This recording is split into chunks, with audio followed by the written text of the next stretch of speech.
Bapak, Ibu, saudara-saudaraku sekalian,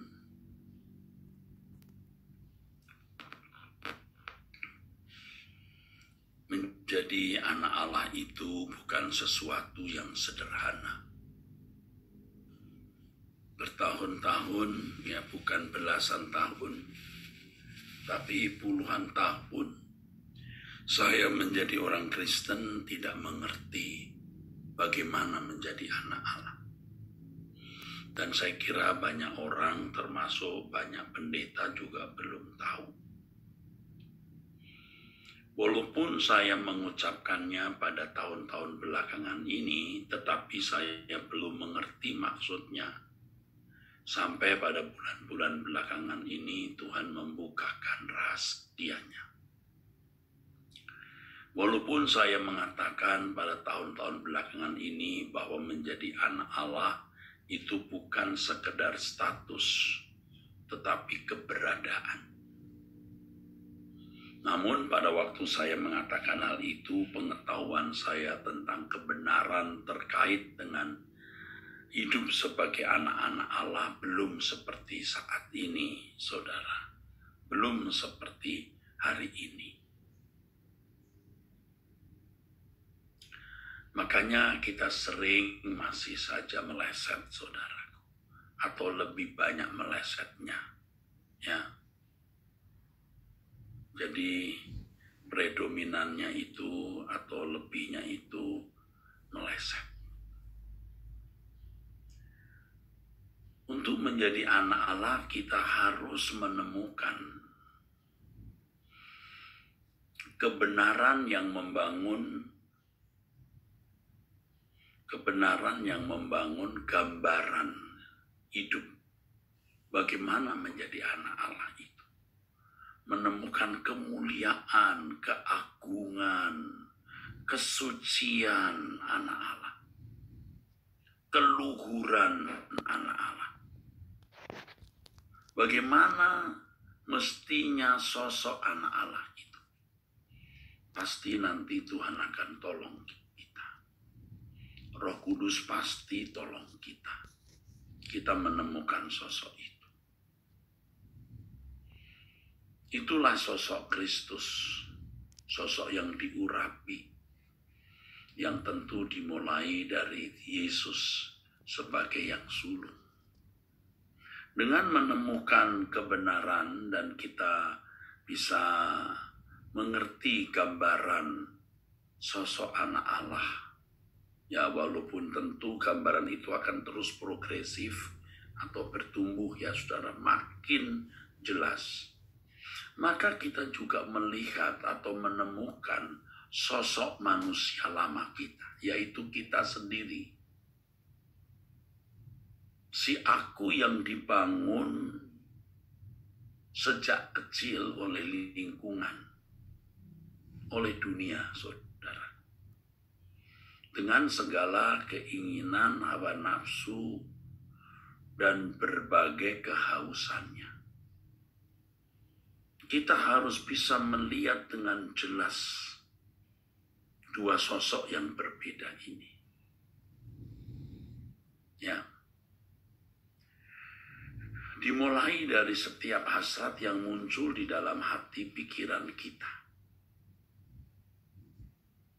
Ya, dimulai dari keinginan-keinginan yang muncul di dalam pikiran kita. Ya saudara, di dalam hati dan pikiran kita, baik keinginan yang berangkat dari daging kita ataupun dari jiwa kita yang sudah diasuh oleh dunia, dibangun oleh dunia. Dan kita juga menemukan keinginan-keinginan yang dibangun oleh kebenaran. Di situ terjadi friksi, benturan.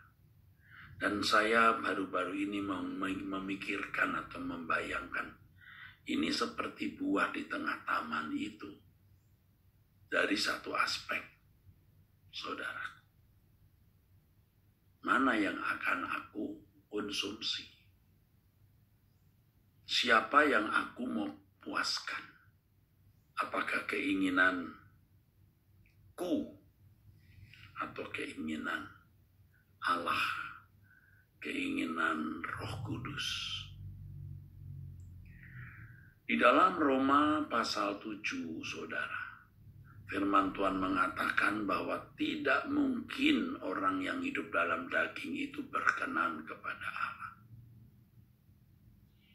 Jadi selama kita masih mengikuti keinginan-keinginan si aku ini, tidak mungkin kita berkenan. Dan tidak mungkin kita bisa menjadi anak Allah. Ya saudara, tidak mungkin. Kita harus mengikuti kehendak Roh. Dan Paulus mengatakan di dalam Roma pasal 8 ayat 12, saudaraku, kita berhutang untuk hidup menurut Roh karena kita sudah dibeli dengan harga yang lunas dibayar. Kita sudah dibeli dengan harga yang lunas dibayar. 1 Korintus 6 ayat 19 dan 20. Bahwa kita bukan milik kita sendiri, maka kita harus hidup menurut Roh, bukan menurut daging. Kalau menurut daging, kita tidak akan berkenan, saudara. Dan tidak pernah kita menjadi anak Allah, saudara. Nah, mungkin saudara mulai berkata, Pak, kita ini berkenan kan bukan oleh karena kekuatan kita sendiri, tetapi oleh kekuatan Tuhan, ya saudara. Ya.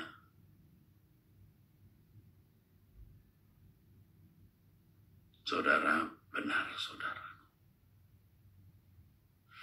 Saudara harus menemukan kata berkenan di hadapan Tuhan.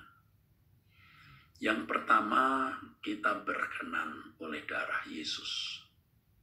Kita orang berdosa, brengsek, jelek, jahat, pemberontak. Tetapi oleh korban Yesus kita diampuni, kita berkenan di hadapan Tuhan. Di hadapan Allah. Dengan kata lain, kita dibenarkan. Itu keberkenanan yang pertama. Berkenan oleh darah Yesus. Tetapi kita belum benar-benar berkenan dalam arti keadaan kita ini.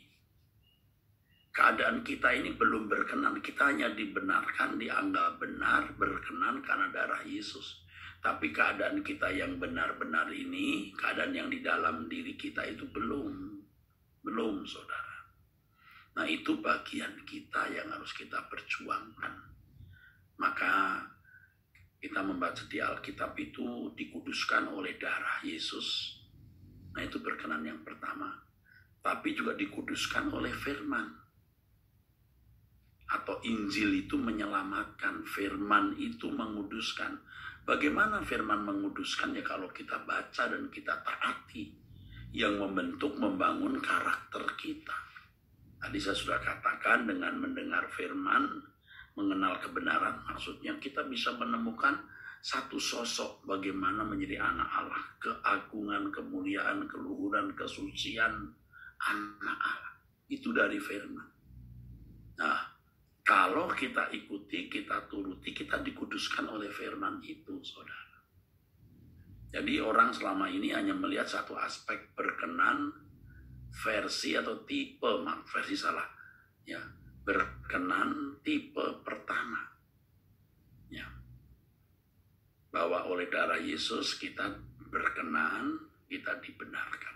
Tapi keadaan kita belum benar-benar benar. Maka dikuduskan oleh firman. Saudara, ya, maka ada firman kerjakan keselamatanmu.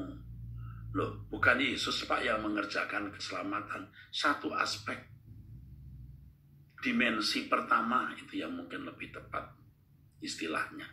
Dimensi pertama Tuhan Yesus yang menyelamatkan kita. Tapi kerjakan keselamatanmu artinya rubah dirimu. Tentu oleh anugerah yaitu Roh Kudus dan firman. Dan Allah bekerja dalam segala hal mendatangkan kebaikan. Nah, kembali kepada sosok manusia ini. Kalau orang sudah keburu tua, itu susah berubah. Waduh. Ya, ibarat raksasa itu sudah kawakan, sudah tua, sudah mencengkeram. Itu sukar ditumbangkan, tapi bisa. dengan usia seperti saya ini sukar, saudara. Ya memang tidak terlibat dalam dosa-dosa besar atau kejahatan moral, tetapi kesombongan terselubung, ya, dan lain sebagainya. Benar, saudara. Ada kehausan ini raksasa ini untuk dipuaskan. Pujian, sanjungan, kehormatan, kalau dilukai balas dendam, itu nuntut, minta dipuaskan. Belum seks, ya, belum kedudukan, kuliner, dan lain sebagainya. Nah, kalau kita sudah melihat jelas dua sosok ini, baru kita bisa memilih. Aku memilih ikut Tuhan, bukan ini. Sudah melihat dua sosok saja masih bisa gagal, jangan main-main, saudara. Ya, sudah tahu ini salah, tapi karena dorongan dan tidak sanggup mengendalikan diri masih bisa salah, saudara. Ya, yang sadar saja belum tentu menang, apalagi tidak sadar. Ya itulah aku. Ya, apalagi ditambah dengan pengajaran yang salah. Kita diselamatkan bukan karena perbuatan baik, diartikan keliru. Biar jahat juga selamat. Apalagi ditambah dengan ajaran kita ditetapkan sudah selamat. Mati, saudara. Udah tidak ada perjuangan. Apa sih sebenarnya yang dikehendaki oleh Allah Bapa? Apa sih coba? Seperti Allah membawa bangsa Israel keluar dari Mesir ke Kanaan dan membangun kerajaan Israel, itu paralel atau bisa menjadi gambaran kita dipanggil keluar dari dunia menjadi orang-orang saleh yang nanti akan masuk kerajaan Tuhan Yesus. Bangsa budak yang tidak berbudaya, yang liar, primitif, dibimbing Tuhan dengan memberi Taurat yang membuat mereka cerdas dan membangun kerajaan Israel. Kita juga manusia berdosa yang jahat, yang bejat, yang kotor. Kita keluar dari dunia yang gelap, diberi Injil untuk bisa diubah. Maka kerjakan keselamatanmu, saudara. Hal ini penting sekali untuk saya sampaikan nanti di suatu hari di kebaktian, entah di suara kebenaran atau ibadah raya. Soal ini harus saya kupas, ini soal dua manusia ini, dan kita harus memilih. Nah, setelah kita memilih terus apa yang baik, lama-lama yang manusia lama kita mati total. Nah, ini baru menjadi anak Allah. Dan menurut saya ini baru yang namanya kelahiran baru. Kelahiran baru itu proses, bukan sanyet, instan langsung bisa. Enggak, itu salah orang-orang itu. Kita sudah lahir baru. Lahir baru itu proses sampai manusia lama mati, baru kita menjadi manusia yang baru. Memang ya ini pasti akan bisa menimbulkan pertentangan, saudara. Tapi ya sudah, silakan saja. Saudara yang mau percaya, ayo ikuti jalan ini, alami, bukan diselesaikan di nalar pikiran, jadi doktrin ajaran, hanya di atas kertas, tapi di atas lembar kehidupan yang kita jalani. Ya, maaf hari ini tanggal 22 ya, bukan tanggal 23, tadi saya salah sebut. Terima kasih untuk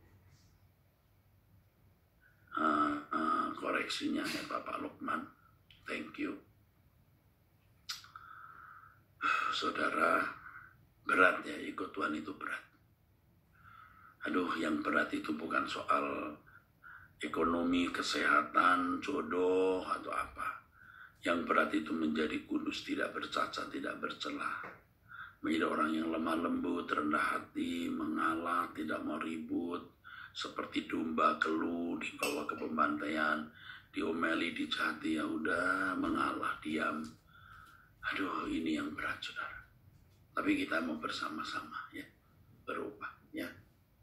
Oke, jangan lupa nanti sore ada pemberitaan firman Tuhan di Truth ID, ya. Kalau nggak salah, Pendeta Esther, lalu besok Pak Wigno.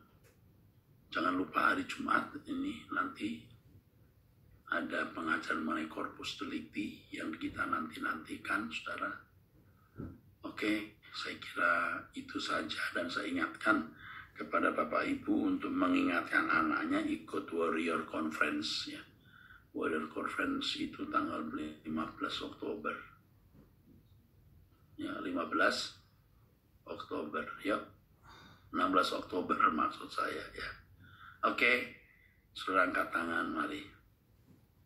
Bapa, kami mengangkat tangan dan menyerahkan hidup kami dalam tangan-Mu. Berkat dari Elohim Yahweh, Allah Bapa di surga, turun atas kami semua. Dalam nama Tuhan Yesus Kristus. Amin. Sampai ketemu besok pagi, doa pagi ya saudara. Jangan terlambat. Tuhan berkati.